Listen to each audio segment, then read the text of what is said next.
Hello everyone, welcome back to my channel. Today we are going to talk about the operations which we perform in the sequences. And sequences are list, tuple, dictionary and sets. The operations are very important. You know why?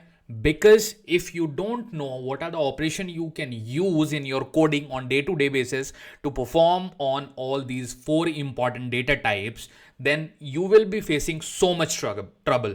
And today I am going to talk about the 10 most important used operations which you can use on all the data types. All four will be catered by this. So please stay with me till the end of this video. This video is going to be so important for all of you coders. Okay, so let's move forward without wasting your time. So guys, you can see my screen. I'm just opening the VS Code editor here. And now I'll just create a new program, so that will be new file. Let's create a new file and we'll put the name as operations on sequences. So let's keep _seq.py. So why I'm giving this .py? Because I'm creating a Python file. Okay, so now we have the editor ready. Now we are all set to write our codes here. Now the operations which I'm going to talk today, but before that, the sequences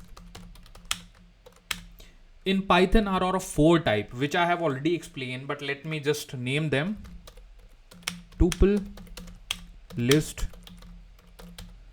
dictionary, sets. So all of them are known as sequences and also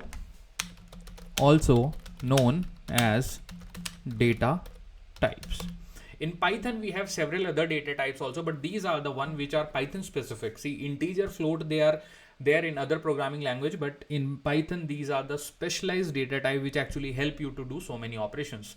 Now if you want to go in depth or of all of these four individually, so I do have the video in the playlist, like just you can just scroll down, so they are there.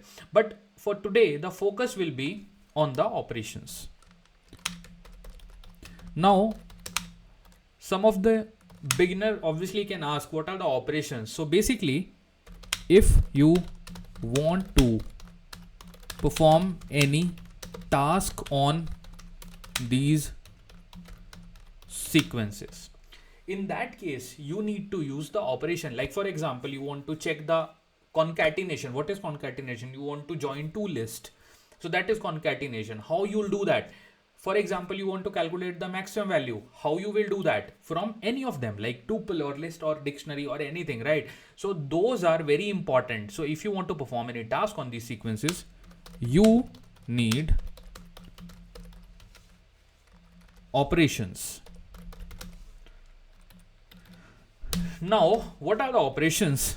For example, if you want to select any element, if you want to calculate the max value, if you want to calculate the min value, if you want to concatenate the values. Okay, so now let's implement them. So we have gone through a basic understanding of definition, how exactly things works here. Okay, now let me take some real life example. So we'll talk about the 10 most important one. So top 10 operations we are going to talk today. So number one is select.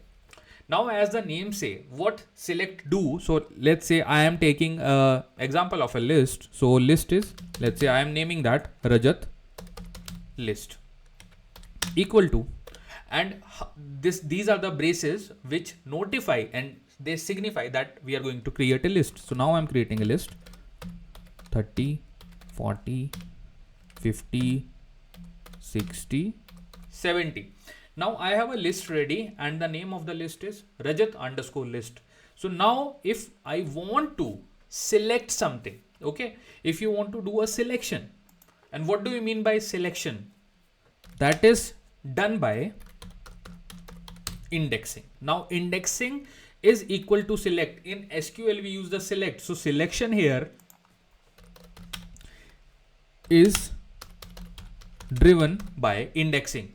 Now let me be quick. Okay, so indexing, how that work basically, indexing always starts from 0. So the 0 index is 10. Then this is 1, 2, 3, 4, 5 and 6. So we have total 6 element as per indexing. Okay. And the indexing always starts from 0. I told you, right? So now if I want to select a particular value, how I'll do that? Simply I'll use the print statement. Inside the print, I will call the list. Now, how I need to pass the index? Again, the same braces we would be using. Now, let's say you want to calculate, not calculate, you want to fetch the value 30. So what is the index of that? So just write 0, 1, 2. So you will write 2. Now, if I right click this and quickly run this, so in the output, you can see the value 30. So this is operation number 1. Now let's talk about operation number 2, which is length. Length is very important because sometimes you need to check the length of your list. Now how I'll check the length? So I'll say print for length, len is the function you are going to use, and inside len, what I'll be passing? The name of my list. Now when I'll run my code, so you will see 30 with 7. What does that mean? The element is 30, which I'm picking from line number 8, and the length of the list is 7. Now let's talk about the next operation. Very important.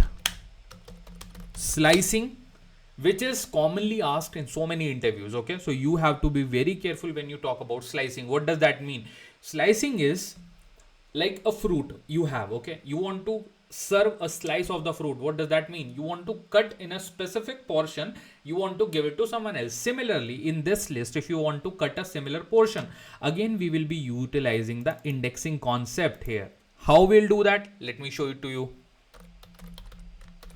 Print Rajat underscore list, same braces because we are going to use indexing. Now the first index, like from where the slice should start, and the last index. But always remember, the last value given in the index will not be coming in the output. So it will give you only 3 value, like index 1, index 2, index 3, not index 4. Now if I run this code, so the output says 30 for the element, length is 7, but the slice has come as 20, 30, 40. If you see index 1, where is the index 1? This is your index 1. Index 2, index 3. Index 4 has not come here, but we will be passing index 4. That is a tricky thing, right? So just remember that. So this is the third operation. Now let's talk about some different operation, that is concatenation. What does that mean? Like you are clubbing or you are sandwiching 2 values. So all the operations which I'm performing on the list here. Okay. Now let's take an example of a tuple. So the name of the tuple will be Rajat and tuple. Same value I'll pass in this sequence. Okay. Now for concatenation, let's say I'm passing the value 1, 2, 3, 4, 5, 6, 7. And let's say give 8. Now one more tuple I'll create, Rajat tuple 1.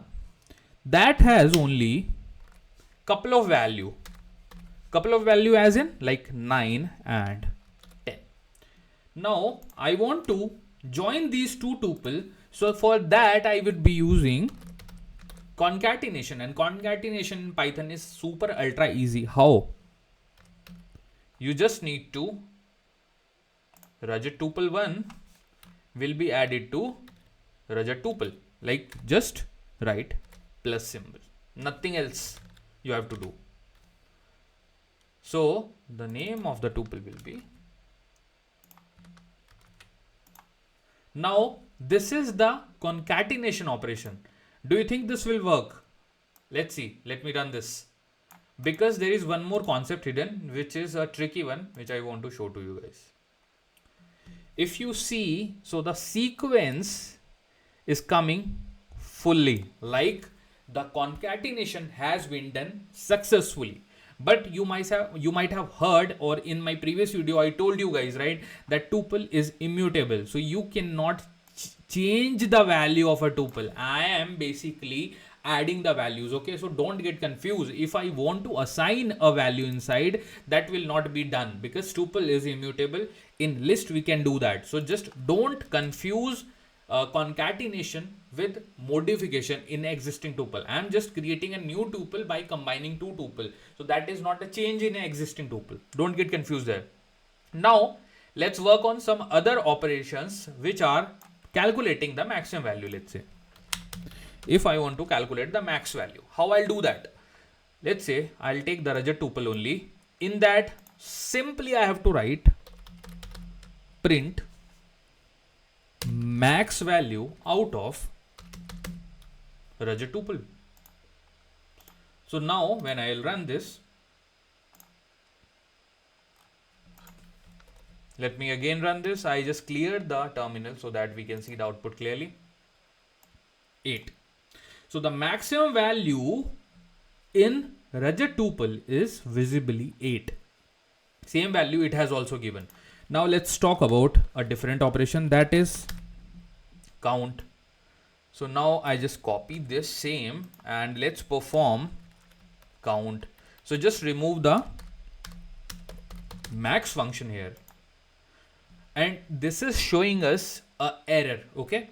So basically the count will not be used like this. That is one thing you need to remember. So the name of the tuple will come outside like this, dot count. Okay, because count is an operation of this. Now basically which value you want the count of. Okay, for example, all are unique currently in this Rajat tuple. So let me copy this. I'll create a new tuple where we would be having duplicate value because I want to check the count of the value. It will give the count as 111 only. So now this tuple name is Raj tuple, and inside this also I'll take the count from Raj tuple and I'll write here 8, 8, 8, 8, 8. Okay. Now this is a different kind of tuple which have so many duplicate value, and here I am to take the count. Now I'll take the count of what? Let's say I will take the count of 8 only. Now in this case there is a existing error which is like you cannot use 3 blank value within the tuple. Now these are 3 commas. Okay, so you have to remove this one comma. You can see this red symbol. So this is again a pointer, and a very important note which you should make, that you cannot give 3 commas like this. So I have to remove this now. Okay.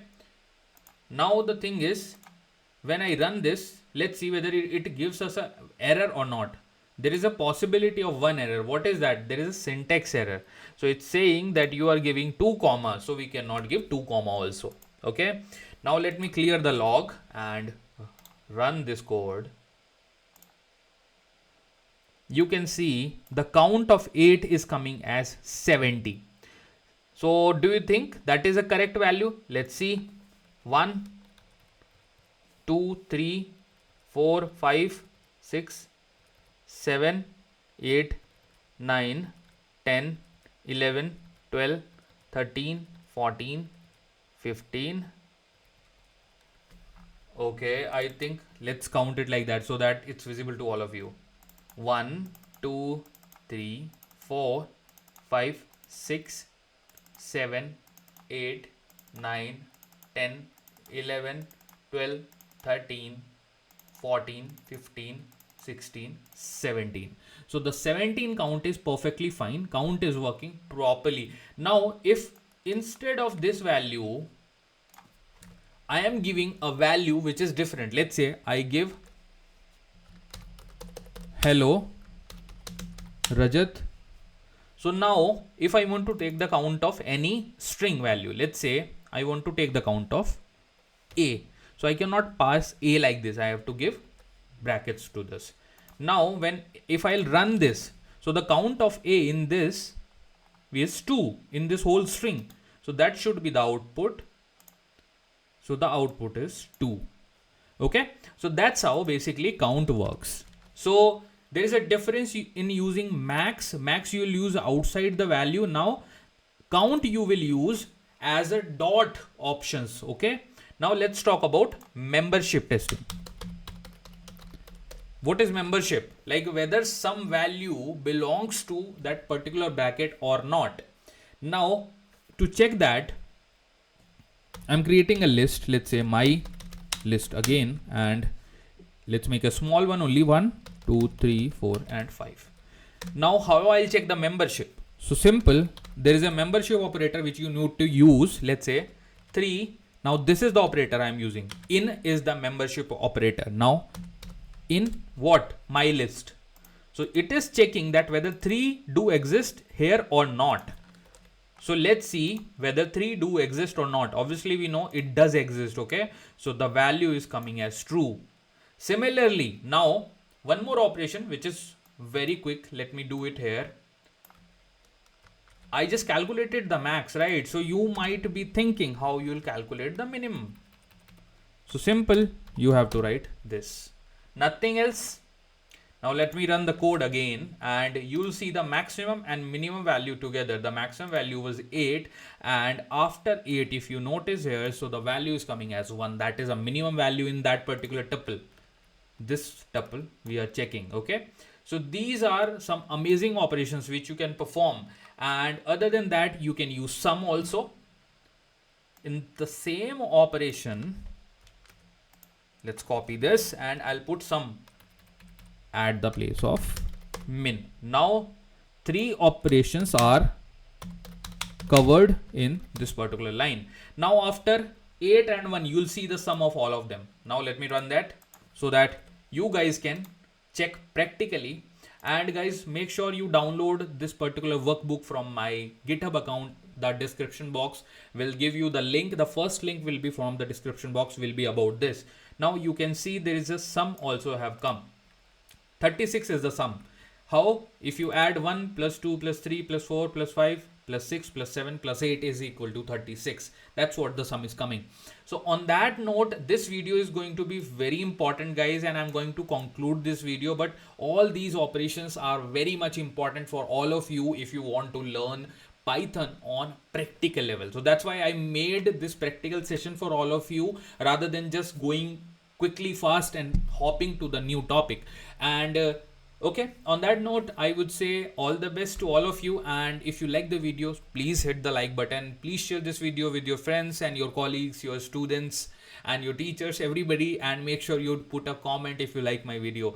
And on that note, if you're very first time on my channel, so please subscribe to my channel, because that is something which really motivates me. And your comments are the most important and feedback related thing which I always read. So on that note, I'll take a leave from you. I'll meet you in the next lecture. Thank you so much, everybody. All the best.